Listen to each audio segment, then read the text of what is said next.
भाई सभी को राम राम।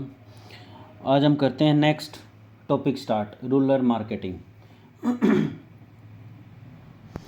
रूरल मार्केटिंग का अब मैं समझाऊंगा आप लोगों को मीनिंग। देखो, रूरल मार्केटिंग का मीनिंग है वो प्रोसेस जिसमें डेवलपिंग मतलब कोई चीज़ डेवलप होती है, मतलब बढ़ती है, जिसका रेट लगता है, जिसको हम प्रमोट करते हैं और उसके बाद हम उसको बांट देते हैं। किसको? कंज्यूमर को, यानी कि विक्रेता को। किस चीज़ को ध्यान में रखते हुए? उस कस्टमर की सेटिस्फैक्शन और उसकी अचीवमेंट, जो उसको बेच रहा है उसकी अचीवमेंट को ध्यान में रखते हुए ये चीज़ें करते हैं। अब नेशनल कमीशन ऑन एग्रीकल्चर है, वो क्या कहता है रूरल मार्केटिंग की मीनिंग के बारे में, कि इसका मतलब क्या है रूरल मार्केटिंग का। इसका मतलब है कोई भी खेती काटने से पहले और काटने के बाद के ऑपरेशंस सभी को मिला के एक रूरल इकोनॉमी बनती है। कैसे?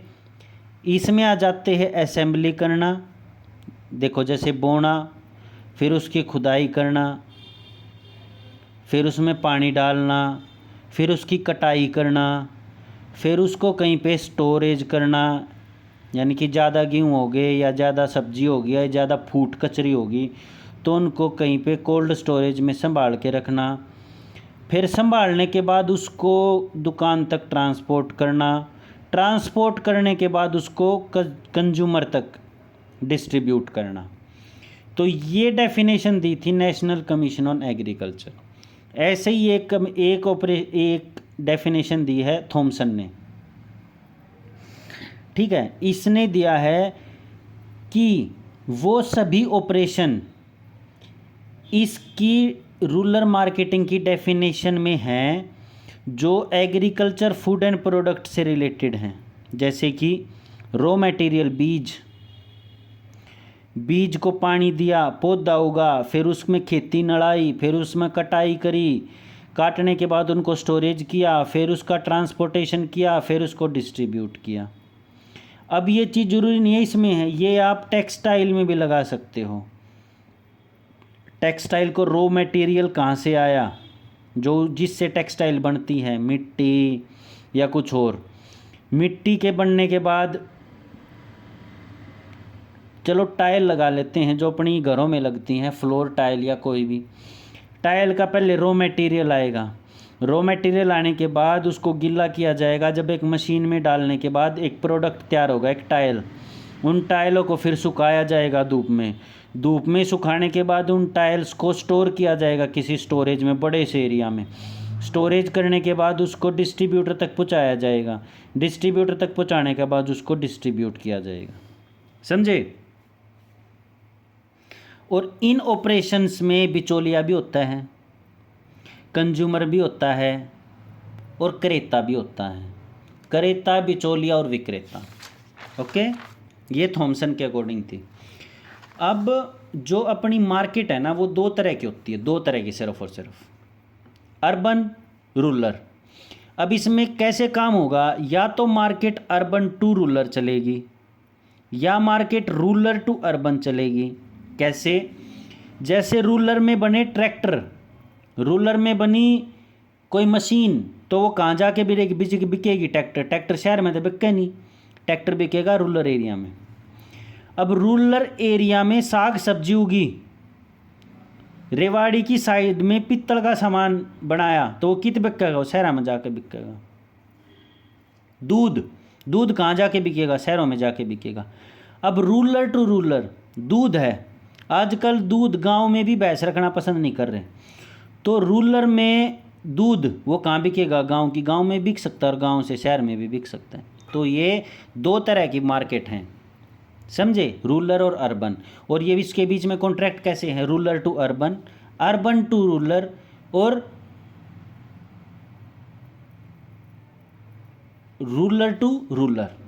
ओके, ये आप लोगों को समझ में आ गया होगा। जैसे अपने पेस्टिसाइड लगा लो, कीटनाशक दवाइयाँ, वो बड़ी बड़ी फैक्ट्रियों में शहर में बनती हैं और बेची कहाँ जाती हैं? छोटे एरिया में, रूरल एरिया में।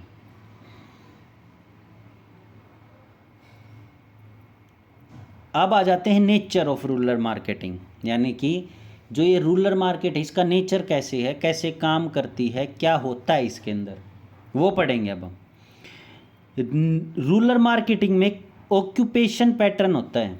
जैसे एक पैटर्न होता है, जैसे कोई अगर पेंडे बना हुआ है ना, तो वो पेंडे बनाओगा, वो न्यू ना और कुछ काम कर लेगा नहीं, एक पैटर्न है बस वही। Second, large diverse and scattered market. जैसे बहुत बड़ी मार्केट है और बहुत ज़्यादा बिखरी हुई मार्केट है, जो अपना रूरल मार्केटिंग है। कैसे? जैसे कि गेहूँ एक एरिया में उगते बहुत सारे में, हमारा पूरे समाने में उग जा। समाने को कहते हैं एक गांव की सीमा, उन घरों से निकल के और जो खेतों की सीमा तय होती है और दूसरे गांव की सीमा उन खेतों की, इस पूरे को समाना बोलते हैं। तो एक समाने में पूरे में लगभग गेहूँ या जीरी या धान होते हैं। गेहूँ या धान, समझे? धान मतलब चावल, गेहूँ वीट, धान राइस, ये दो फसल होती है मैक्सिमम। लेकिन ये क्या है, ये बिखरी हुई है। कई जगह पे ये नहीं मिलेगी, कई जगह पे गन्ने मिलेंगे। चलो ये एक एग्जाम्पल हो गया। चलो ये बताओ, गन्ना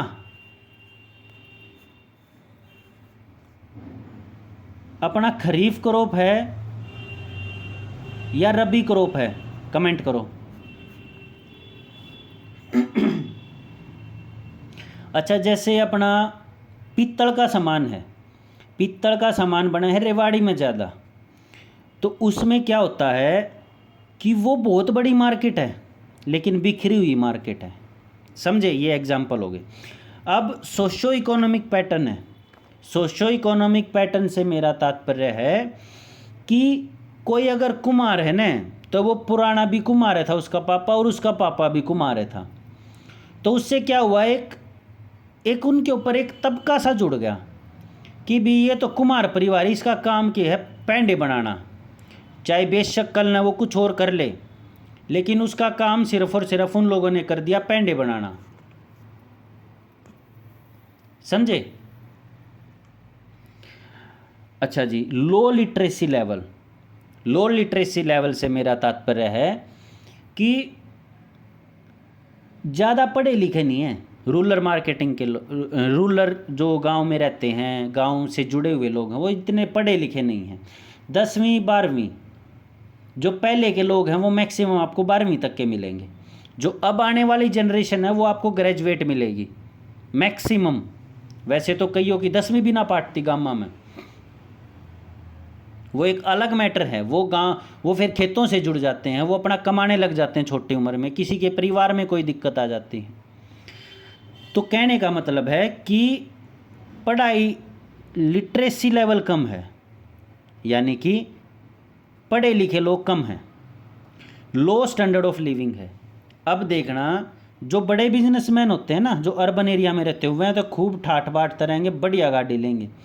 लेकिन जो गांव में व्यापार करते हैं वो हमेशा इतना बड़ा नहीं पहनेंगे, वो हमेशा लिविंग ऑफ स्टैंडर्ड अपना छोटा ही रखेंगे। वो ही चटनी खाओगे, वो ही रोटी खाओगे, हफ्ते में 2-3 बार घी खाओगे दबा के, घर का लिकड़ा और दूध पीवेंगे।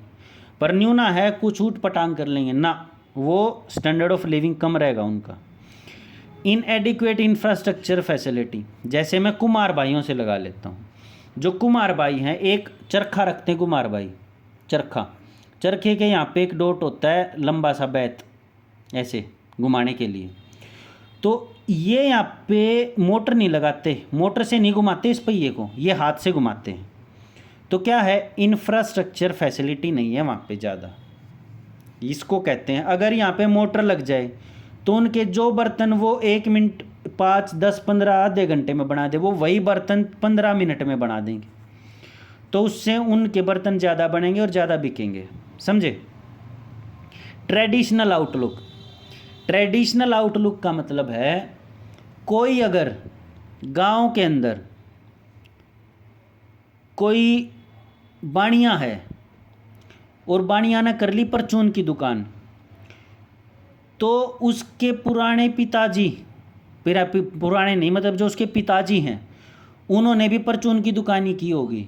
तो उनके ऊपर एक ट्रेडिशनल है ना तबका जुड़ गया कि अगर दुकान कर ली तो यो तो बढ़िया पाओगा भाई, अगर पैंडे बनाने लग गया तो यो तो कुमार पाओगा भाई। पहले था ये, अब क्या हो गया, अब एक लड़का, इसके दादा ने भी पैंडे वगैरह बनाए, बर्तन, मिट्टी के बर्तन, इसने भी, इसके पिताजी ने भी मिट्टी के बर्तन बनाए और अब ये भी मिट्टी के बर्तन बना रहे हैं। तो इनके साथ क्या है, इनके साथ एक ट्रेडिशनल आउटलुक जुड़ गया कि भाई ये तो कुमारी का काम कर रहे हैं, सारे के सारे कुमार हैं। समझे। डिस्टेंस, जैसे कई गांव तो है शहर के बहुत पास, इससे होता क्या है, इससे उनका सामान जल्दी बिक जाता है। कई गांव हो शहर से बहुत दूर, रोड भी टूटे हुए, उनका सामान बिक नहीं पाता शहरों में इनके लिए, इसीलिए उनको अच्छे पैसे नहीं मिल पाते, तो वो अपना सामान गांव की गांव में बेच देते हैं। जैसे दूध, दूध को वो लोग क्या करता है, गांव की गांव में बेच देते हैं। जैसे सब्जी कोई उगाता है तो सब्जी को भी गांव की गांव में बेच देते हैं। वो सोचते हैं शहर में जाएगी, धूप लगेगी, सब्जी खराब हो जाएगी, बिकेगी या नहीं बिकेगी पता नहीं, गारंटी नहीं है, तो इसीलिए वो लोग शहर गांव की गांव में ही डिगा देते हैं। जो गांव शहर से बहुत कटे हुए हैं और जहाँ पे इंफ्रास्ट्रक्चर अच्छा नहीं है, इंफ्रास्ट्रक्चर का मतलब है रोड अच्छे नहीं है। बेसिकली इंफ्रास्ट्रक्चर का मतलब होता है रोड अच्छे होना, लाइटें लग जाना रोडों पे, मतलब जो बेसिक सहूलतें हैं वो दे देना, वो होता है बेसिक इंफ्रास्ट्रक्चर।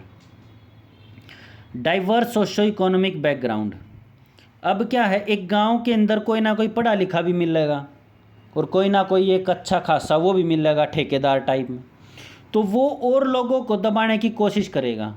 और जो एक बहुत गरीब परिवार का होगा वो ये सोचेगा बस किसी तरह से मेरा काम चल जाए, दब दुब के साहब कह लूँगा, पैर पकड़ लूँगा, नीचे बैठ जाऊँगा, कोई दिक्कत नहीं। तो इसी तरह से डाइवर्स सोशो इकोनॉमिक बैकग्राउंड है, कोई अमीर है बहुत ज़्यादा, कोई बहुत ज़्यादा गरीब है। समझे।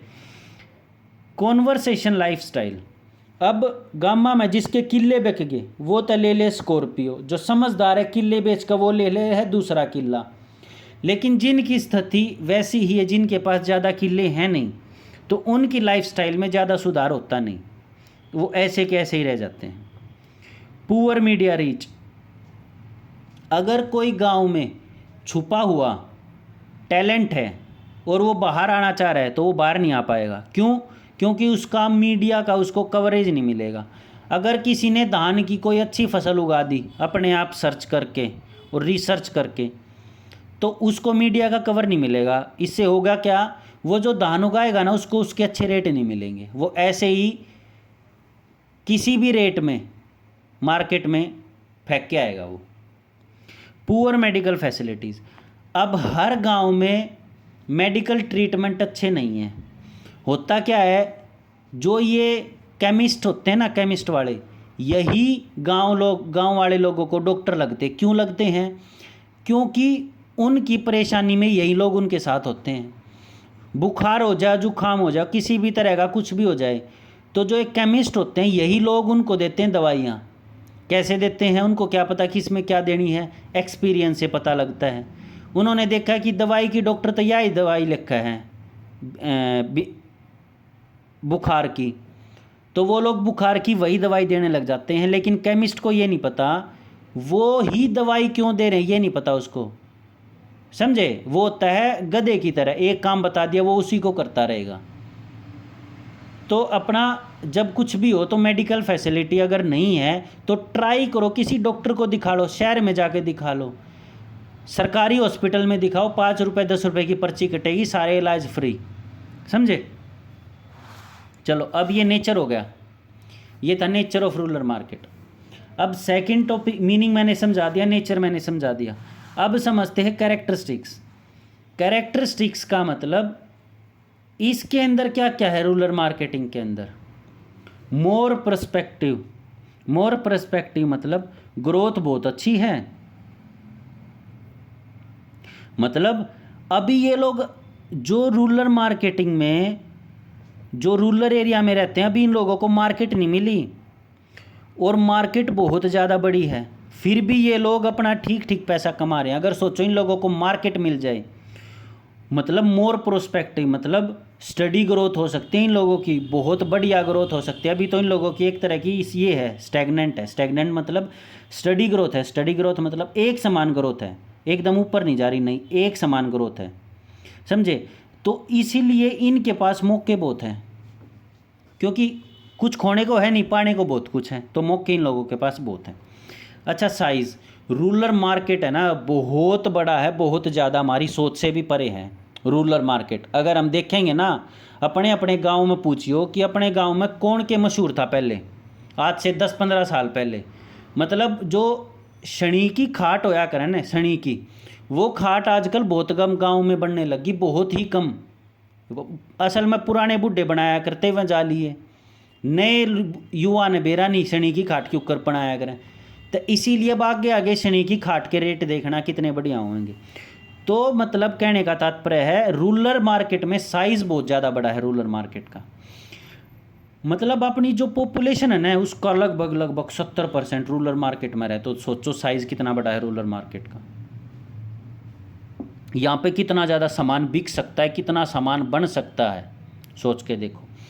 नेचर, ये रूरल अपने जो है ना रूरल एरिया में, वहाँ पर रिलीजन बहुत ज़्यादा मैटर करता है, चाहे कोई माने या ना माने, सरकार माने या ना माने, लेकिन वहाँ पे रिलीजन मैटर करता है और आगे भी करता रहेगा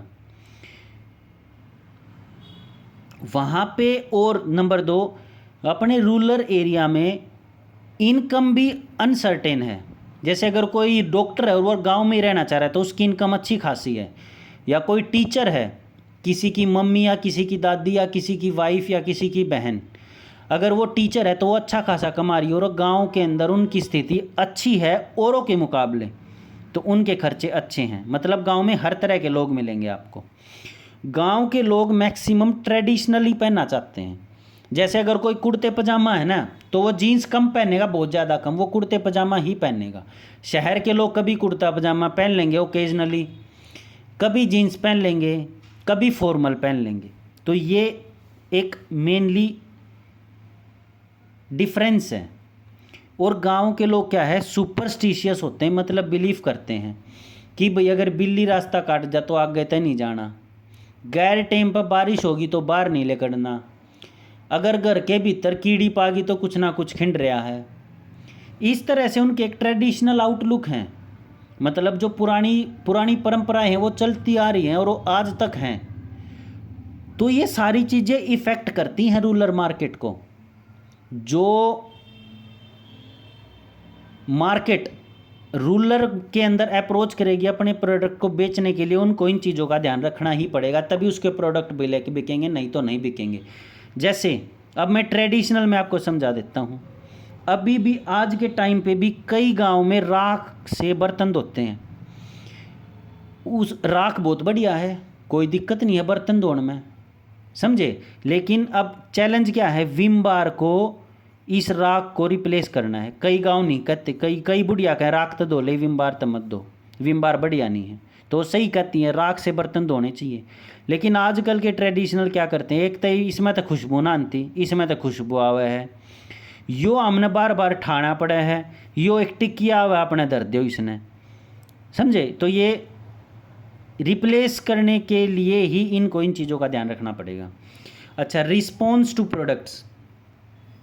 रूरल मार्केट में प्रोडक्ट की यूटिलिटी ज़्यादा मैटर करती है rather than status and prestige. मतलब कि उनको भाई साहब कम रुपए में ज़्यादा चलने वाली चीज़ चाहिए और बढ़िया चीज़ चाहिए, उनको नहीं मैटर नहीं करता वो चीज़ अच्छी है बुरी है, नहीं, समझे। अगर वो चीज़ महंगी है तो वो नहीं लेंगे, अगर वही चीज़ उसको थोड़ी सी कम हो, किस में, उसके प्रोडक्ट में, उसकी जो अंदर के हैं सोल्ट्स वगैरह उसमें कम हो तो कोई दिक्कत नहीं है, लेकिन पैसे में कम होनी चाहिए, बस उनको पैसे से मतलब है। बढ़िया, किफ़ायती और कम पैसों में मिलने वाली चीज़ रूरल वाले ज़्यादा पसंद करते हैं। Village customer consider taste rather than usefulness. और विलेज लोगों को है ना टेस्ट बहुत ज़्यादा ज़रूरी है।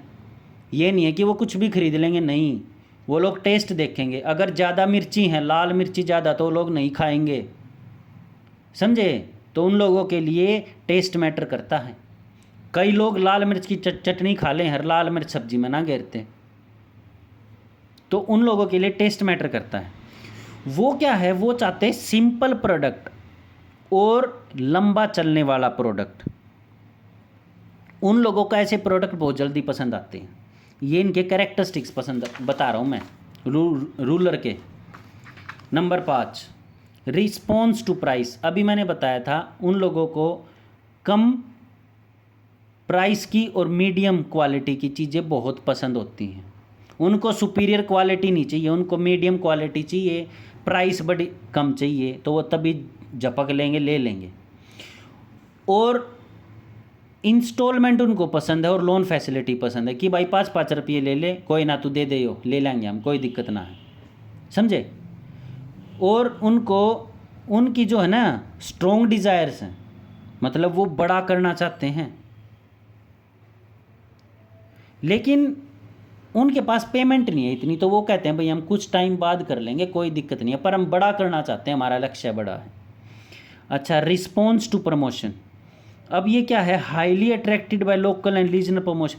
जैसे आप जाकर गांव में न्यू कह दो कि भाई यो प्रोडक्ट बढ़िया है, और एक लुगाई और उसके पड़ोस की लुगाई न्यू कह देगी न, आए बाण फलाने के सूट तो बहुत गणे बढ़िया है, मन तो मज़ा आ गया पैर का, तब आप फट देसी ना उस दौरे चली जाएगी। तो इसका मतलब क्या हुआ, उसके लोकल और रीजनल एडवर्टाइजमेंट बहुत ज़्यादा महत्वपूर्ण करती है। माउथ टू माउथ एडवर्टाइजमेंट बहुत इंपॉर्टेंट है। अच्छा, रिस्पॉन्स टू डिस्ट्रीब्यूशन।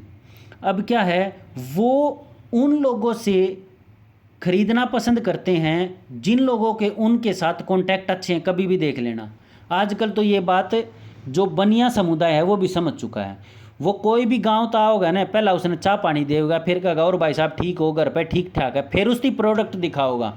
क्यों? क्योंकि उसके साथ एक कॉन्टैक्ट एस्टेब्लिश हो गया। अब वो प्रोडक्ट को लेने की क्षमता उसमें 25% ज़्यादा है, समझे। और वो होम डिलीवरी में कभी इंटरेस्ट नहीं होते। वो चाहेंगे कि आपकी दुकान पे आके आपके प्रोडक्ट को अच्छी तरह से खंगालें, देखें, आपसे बात करें, फिर वो प्रोडक्ट को लेंगे। उनको होम डिलीवरी में कोई भी इंटरेस्ट नहीं है। आज के यूथ को छोड़ के पहले वाले लोग कभी होम डिलीवरी में विश्वास नहीं करते। वो कहते के बरा घर आके फूक जाएगा, के दे जाएगा, हमने के बरा हम तो दुकान पर जाकर तसल्ली पाड़ांगे जब लेंगे, समझे। और वो प्रिडिक्टेबिलिटी, मतलब उनकी मंथली इनकम नहीं है, उनकी मंथली इनकम फ्लक्चुएट करती रहती है। जैसे वायु के बहाव की तरह उनकी जो इनकम है मंथली वो फ्लक्चुएट करती रहती है। कैसे कि जैसे मेनली वो एक तो फार्मर हैं, फार्मर बारिश पे ज़्यादा निर्भर होता है। बारिश अपने मन से होती है, कभी ज़्यादा हो जाए कभी कम होता है। अगर खेती के अनुसार बारिश अच्छी होगी तो बल्ले बल्ले, नहीं तो फिर थल्ले थल्ले, समझे। तो ये होता है प्रिडिक्टेबिलिटी। अच्छा, अभी कभी भी देख लेना, गेहूँ से पहले ट्रैक्टर की मांग बढ़ती है। क्यों? क्योंकि गेहूँ कटाई के लिए ट्रैक्टर ज़रूरी है, समझे। तो एक सीज़न होता है, ये पर्टिकुलरली सीजन्स, इसके अंदर ट्रैक्टर की मांग बढ़ेगी। अच्छा, रोल ऑफ गवर्नमेंट। गवर्नमेंट का रोल है कि उनके लिए मार्केट उपलब्ध करवाना, सामान बेचने के लिए, उनके गांव में रोड की उपलब्धता करना, उनके गांव में हॉस्पिटल बनाना छोटे लेवल पे जिसमें एक MBBS डॉक्टर बैठे पूरे गांव के लिए। तो उनको शहर जाने की कम ज़रूरत पड़े, छोटे मोटे काम के लिए शहर ना जाएं, जोड़ा छाप डॉक्टर के पास ना दिखाएं। प्राइसेस उनको अच्छे खासे मिल जाएं, ठीक रेट पे वो अपना सामान बेच सकें, और उनके गांव में भी एक ऐसी मार्केट हो जहाँ से वो सामान को खरीद सकें, समझे। अच्छा, रिजिडिटी। वो आज के टाइम में बिलीव करते हैं, वो कभी नहीं कहते भाई काल देखांगे, वो नहीं कहा भाई आज है आज कर ले, जो है काल की काल देखांगे, आज कर ले, समझे। तो और उनको high level of heterogeneity, hetero homo होता है सम, हेट्रो होता है विषम। मतलब उनके जो आपस में है ना वो बहुत ज़्यादा ये हैं कि भाई नहीं, ये प्रोडक्ट नहीं, ये प्रोडक्ट खरीदना है।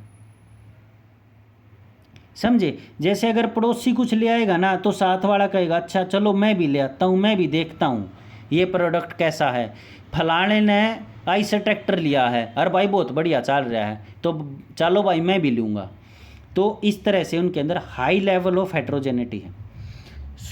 अभी आज का ये लेक्चर यहाँ ख़त्म करते हैं, नहीं तो बहुत लंबा हो जाएगा। आज हमने 3 पढ़ लिए, meaning, nature, characteristics rural marketing की। डेली की डेली में एक इंश्योरेंस का, एक रूरल मार्केटिंग का। जैसे इंश्योरेंस ख़त्म हो जाता है उसके बाद अपन करेंगे इन्वायरमेंटल स्टडीज़, बहुत ईजी है, कुछ भी नहीं है। ठीक है, अगर सेशन पसंद आया तो लाइक कर देना, चैनल को सब्सक्राइब कर देना। जिन लोगों को किसी का भला करना हो, कुछ करना हो, मेरे हिसाब से मेरा ही चैनल है जो आप लोगों को थ्योरी पढ़ा रहा है, नहीं तो अदरवाइज़ आप पैसे दे के तो पढ़ लो भाई, और उनकी भी कोई गारंटी ना है। हर नाम मेरी जैसा कोई पढ़ा हुआ है मेरे हिसाब से। तो समझ में ना आवे तो भाई कमेंट कर दियो, और बढ़िया तरिया समझा दूंगा। जिसा में ना आवे है, टीचर हूँ जिसा मैं उस तरह आपने बढ़िया तरिया समझा दूंगा, देसी में भी। And if you are interested in English then I can also speak. और हिंदी में, शुद्ध हिंदी में चाहिए तो उसकी भी हम वर्तनी अच्छे से कर सकते हैं। चलो, all the very best and signing out. अच्छे से पढ़ो अपना, बाय बाय।